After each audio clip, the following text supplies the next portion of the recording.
होठों की मुस्कान कहते हैं, आंखों का पानी कहते हैं, जिंदगी की दास्तानों में से चुनी हुई एक कहानी कहते हैं। दोस्तों नमस्कार, मैं हूं सत्येंद्र, सुनाता हूं कहानियां। एड मैड स्टोरीज पर आपका एक बार फिर स्वागत है।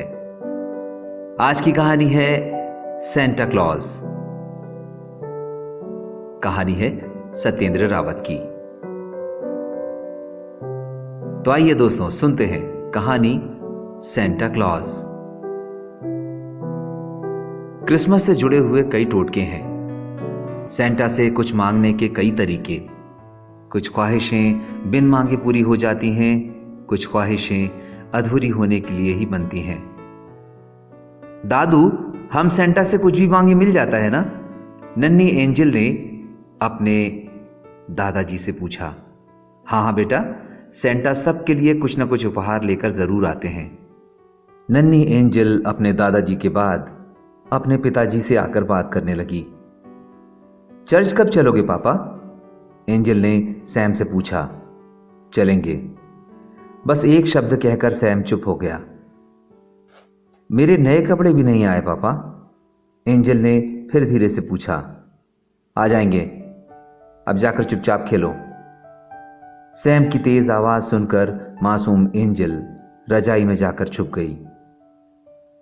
5 साल की नन्ही एंजल को यह कहां मालूम था कि उसकी मां अब इस दुनिया में नहीं रही। उसे तो बस मालूम था कि मरिया उसकी बीमार सहेली के बच्चे को देखने स्कूटी लेकर हॉस्पिटल गई है। 5 साल की बच्ची ये भला क्या जाने कि परिवार में किसी के चले जाने के साथ साथ खुशियां भी उस घर से कहीं दूर चले जाया करती हैं। पिछले 7 दिनों में घर वालों ने एंजल से न जाने कितने झूठ कहे होंगे।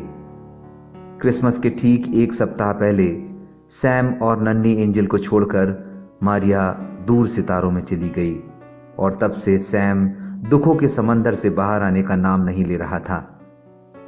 एंजल के दादा दादी समझा समझा कर हार गए। मोहल्ले पड़ोस वाले दिलासा दे देकर थक गए, पर सैम था कि उसे घर की एक एक चीज में मारिया ही दिखाई दे रही थी। यूं तो 32 साल के सैम के लिए जिंदगी के सारे रास्ते खुले थे, पर मारिया उसके रोम रोम से लेकर उसकी रूह तक कुछ इस कदर समाई थी कि हर आती जाती सांस के साथ मारिया सैम की यादों के सफर पर होती थी। क्रिसमस के लिए ये पर्दे मारिया ने कितने शौक से खरीदे थे। एंजल की पसंद के प्लम केक के लिए मारिया ने कितने प्यार से ड्राई फ्रूट्स को 15 दिन पहले वाइन में भिगोकर रख दिया था। ये झालर, ये रंग बिरंगे कैंडल्स, ये क्रिसमस ट्री जिसे अभी सजाना बाकी था, वो दूर रखी गौशाला जहां जीसस को 1 हफ्ते बाद आना था, ये सब तैयारी मारिया ने ही तो की थी। जीसस मारिया को लेकर क्या चले गए? सब उसके साथ चला गया। अब वही नहीं है तो ये क्रिसमस किस काम का और ये जिंदगी किस काम की? सैम सोचता, उदास हो जाता। एंजल के चेहरे में तो मानो उसे मरिया ही नजर आती, पर फिर भी वो अपने आप से इस कदर खफा था कि बात बात पर एंजल को झिड़क देता। सर, आपकी स्कूटी बनकर आ गई है।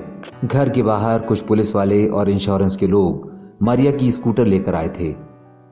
काश वो उस रात मारिया को रोक लेता।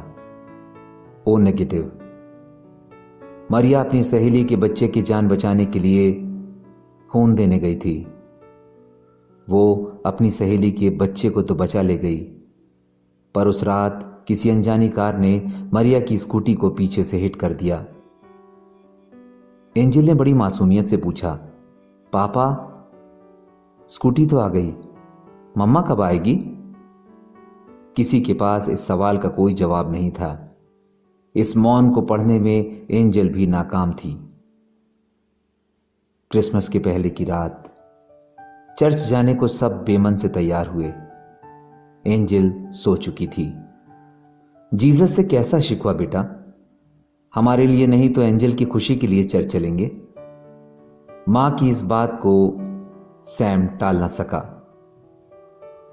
मैं इसके पास रुकता हूं, दादाजी ने कहा, तुम लोग चर्च हो आओ।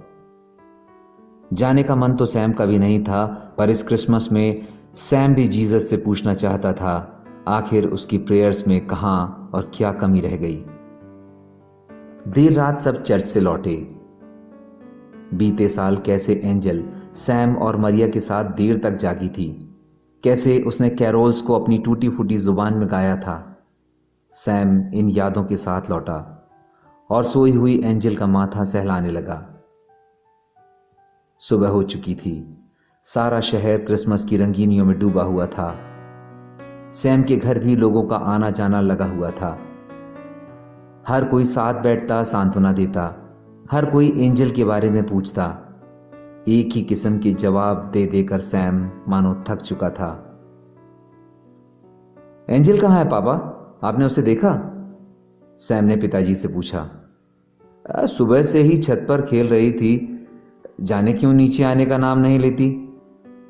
सैम भी 3-4 बार एंजल को पुकार चुका था। भीतर आती और किसी बहाने से फिर ऊपर चली जाती। जाने क्या सोचकर सैम भी छत पर जाकर उदास बैठ गया। गए बरस की मारिया के साथ बिताई यादें अब भी उसके आसपास ही थीं। एंजल आती और बार बार सांता क्लॉज के बारे में कुछ न कुछ पूछती और फिर चली जाती। छत पर बिछी एक छोटी सी दरी में दादाजी के हाथ पर आखिरकार एंजल की नींद लग गई।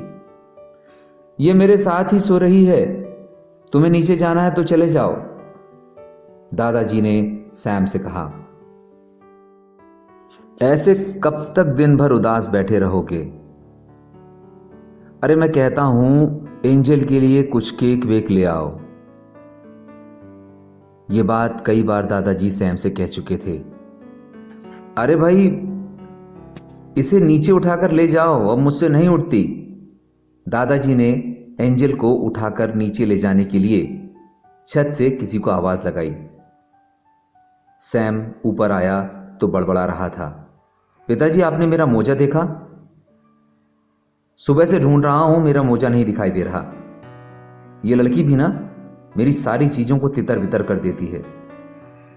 छत पर अपना मोजा ढूंढते हुए ज्यों ही एंजल को सैम ने गोदी पर उठाया, उसे अपना मोजा एंजल की बंद मुट्ठी के अंदर मिला। अचानक उसे बीते बरसों की बातें याद आ गईं। किस तरह वो और मारिया एंजल की कोई विशेष विश पूछते थे, उसे कागज पर लिखवाते थे और एक मोजे में भरकर छत पर टांग दिया करते थे। फिर शाम को वही गिफ्ट लाकर एंजल की तकिया के पास रख देते और कहते, सैंटा क्लॉज दे गया। एंजल की मुट्ठी को सैम ने धीरे से खोला, मोजा निकाला और उसके अंदर के कागज पर लिखा था, सैंटा क्लॉज, मम्मी ले आना प्लीज। सैम की आंखें तर हो आईं।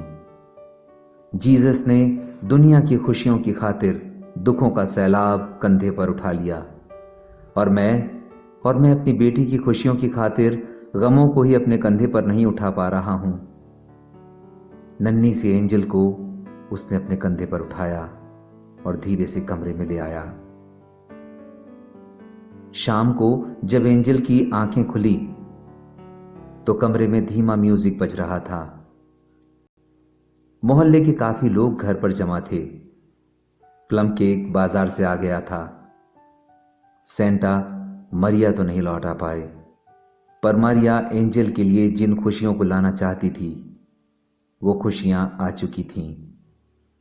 झालरों में, पर्दों में, गौशाला में, क्रिसमस ट्री में। सैम देख रहा था, मारिया कहीं आसपास ही थी। एडमैड स्टोरीज पर अभी आप सुन रहे थे कहानी सैंटा क्लॉज। ये कहानी आपको कैसी लगी हमें अपने कमेंट बॉक्स पर जरूर बतलाइएगा। आज की कहानी सैंटा क्लॉज लिखी थी सत्येंद्र रावत ने। तकनीकी सहयोग विजय कुमार गुप्ता कृतज्ञ का था। दोस्तों, एडमैड स्टोरीज पर कहानियों का ये सिलसिला जारी रहेगा। हम आपसे मिलते रहेंगे हर सप्ताह। अब अनुमति दीजिए और अपना खूब खूब ख्याल रखिए। जय हिंद, जय भारत।